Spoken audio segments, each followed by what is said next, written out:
Assalamualaikum warahmatullahi wabarakatuh.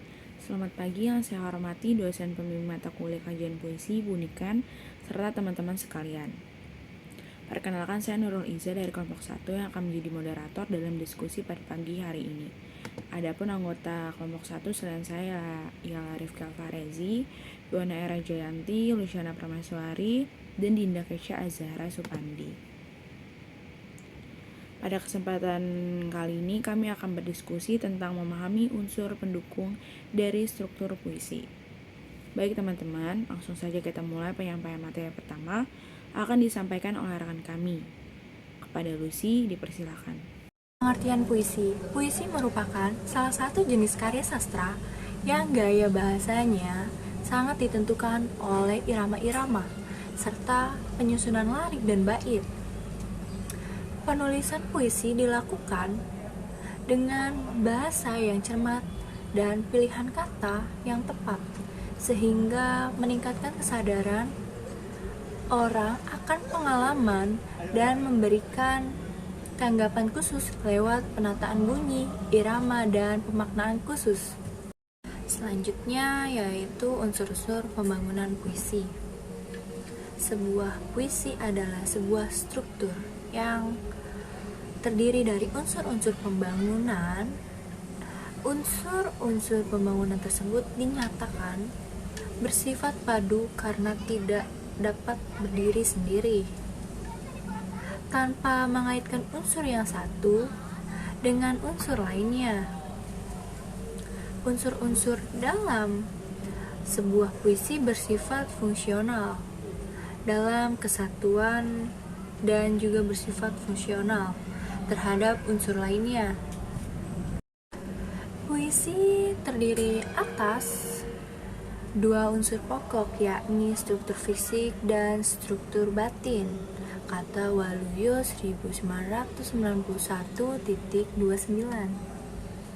Kedua bagian itu terdiri dari unsur-unsur yang saling mengaitkan. Keterjalinan dan unsur itu membentuk totalitas makna yang utuh.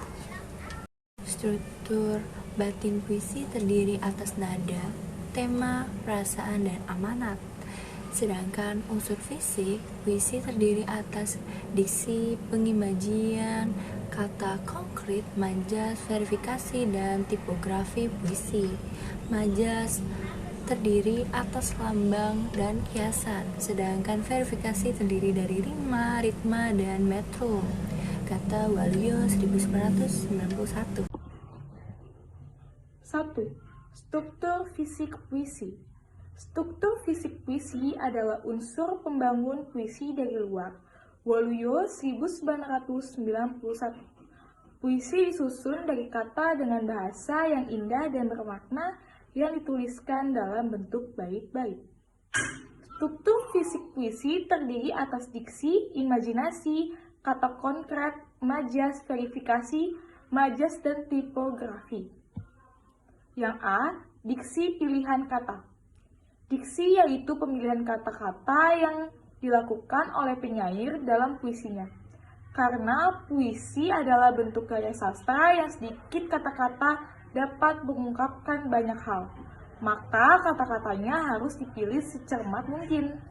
Pemilihan kata-kata dalam puisi erat kaitannya dengan makna, keselarasan bunyi, dan urutan kata. B. Pengimajian imaji yaitu kata-kata atau susunan kata-kata yang dapat mengungkapkan pengalaman indrawi seperti penglihatan, pendengaran, dan perasaan.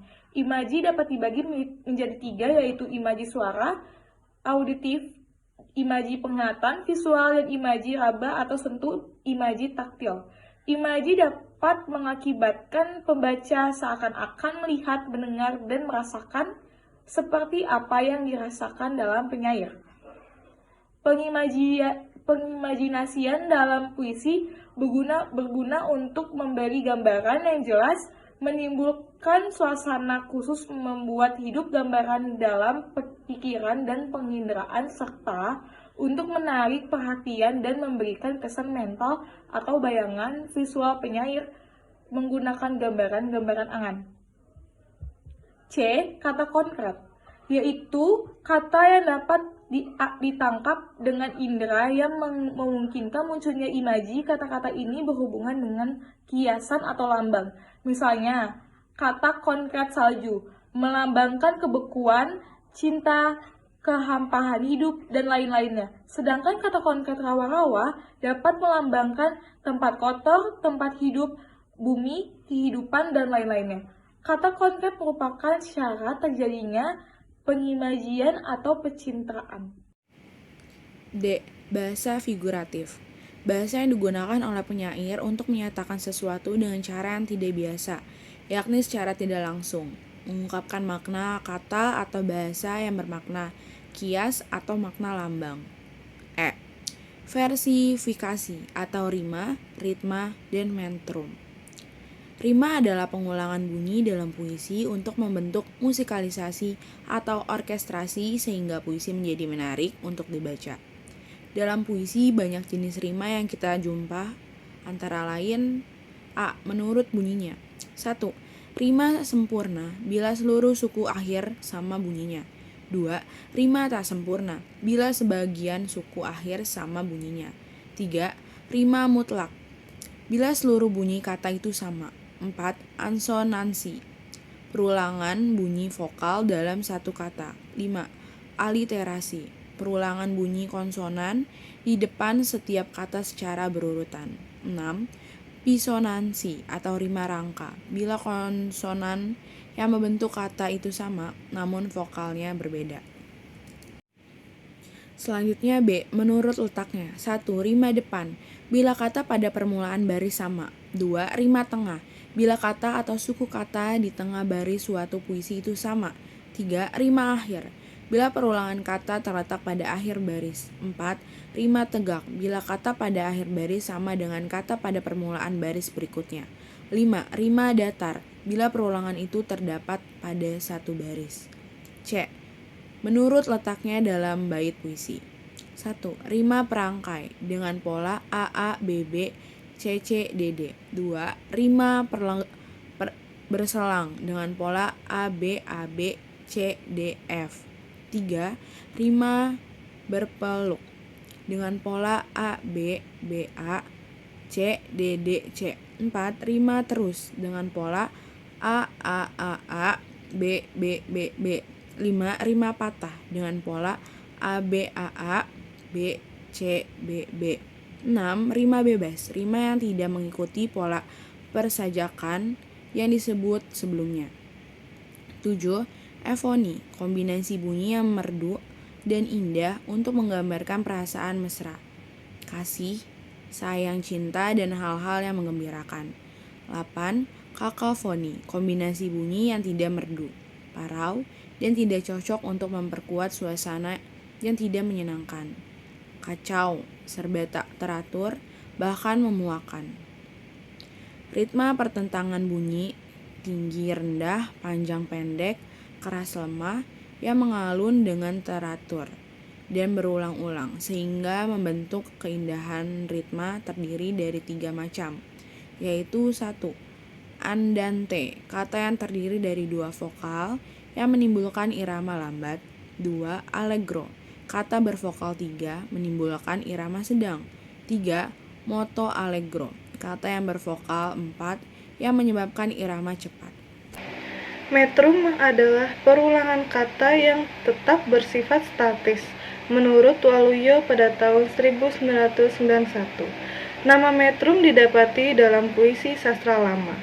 Pengertian metrum menurut Pradopo adalah irama yang tetap. Pergantiannya sudah tetap menurut pola tertentu.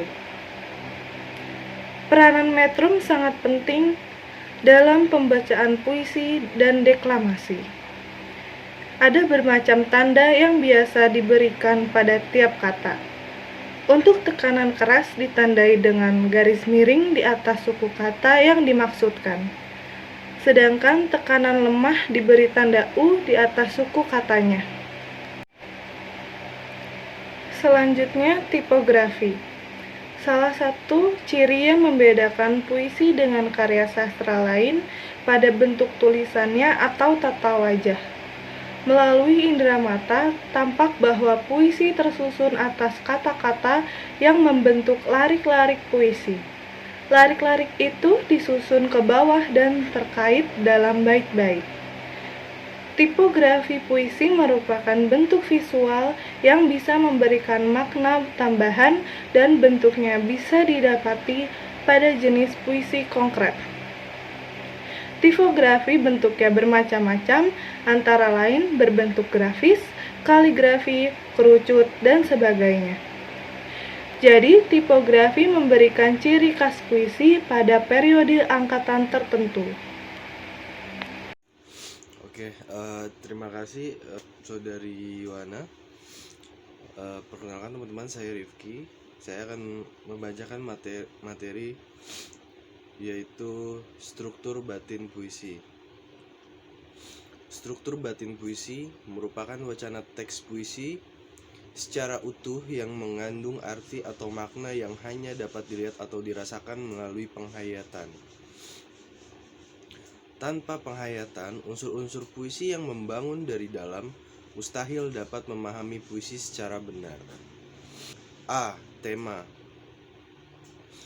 Jika tema adalah sesuatu yang diciptakan atau digambarkan penyair melalui puisinya yang mengandung suatu pokok persoalan yang hendak dikemukakan, tema juga merupakan latar belakang terciptanya sebuah puisi yang tidak dapat dipisahkan dari pengarangnya. Dengan latar belakang pengetahuan yang sama, penafsir-penafsir puisi akan memberikan tafsiran tema yang sama bagi sebuah puisi. Karena tafsir puisi bersifat lugas, objektif, dan khusus. Kemudian yang kedua, perasaan atau feeling. Perasaan atau feeling merupakan sikap penyair terhadap pokok persoalan yang ditampilkannya. Perasaan penyair dalam puisinya dapat dikenal melalui penggunaan ungkapan-ungkapan yang digunakan dalam puisinya, karena dalam menciptakan puisi, suasana hati penyair juga ikut diekspresikan dan harus dapat dihayati oleh pembaca. Nada dan suasana, yaitu sikap penyair terhadap pembacanya. Nada juga berhubungan dengan tema dan rasa. Penyair dapat menyampaikan tema dengan nada menggurui, mendikte, bekerja sama dengan pembaca atau memecahkan masalah. Menyerahkan masalah begitu saja kepada pembaca dengan nada sombong, menganggap bodoh dan rendah pembaca, dan lain-lain. Kemudian ada amanat. Amanat atau tujuan adalah pesan yang ingin disampaikan penyair kepada pembaca. Penyair sebagai sastrawan dan anggota masyarakat baik secara sadar atau tidak merasa bertanggung jawab, menjaga kelangsungan hidup sesuai dengan hati nuraninya. Baik, itu saja yang dapat saya sampaikan. Selanjutnya saya kembalikan kepada moderator. Terima kasih. Baik, saya akan membacakan kesimpulan hasil diskusi kita pada pagi hari ini, yaitu salah satu genre sastra adalah puisi. Puisi mempunyai unsur-unsur pembangun yang menunjang bentuk dari puisi itu sendiri. Unsur pembangun puisi itu sendiri terdiri dari struktur batin puisi atau hakikat puisi, dan struktur fisik puisi atau metode puisi. Struktur batin puisi terdiri dari tema, rasa, nada, dan amanat atau pesan. Sedangkan struktur fisik puisi terdiri dari diksi, imaji, kata konkret, majas, verifikasi, dan tipografi. Kedua struktur ini saling berhubungan satu sama lain, saling bergantung satu sama lain, dan tidak bisa dipisahkan. Sekian presentasi dari kelompok kami. Mohon maaf apabila ada salah kata. Semoga ilmu pada pagi hari ini bermanfaat bagi kita semua. Sekian, wassalamualaikum warahmatullahi wabarakatuh.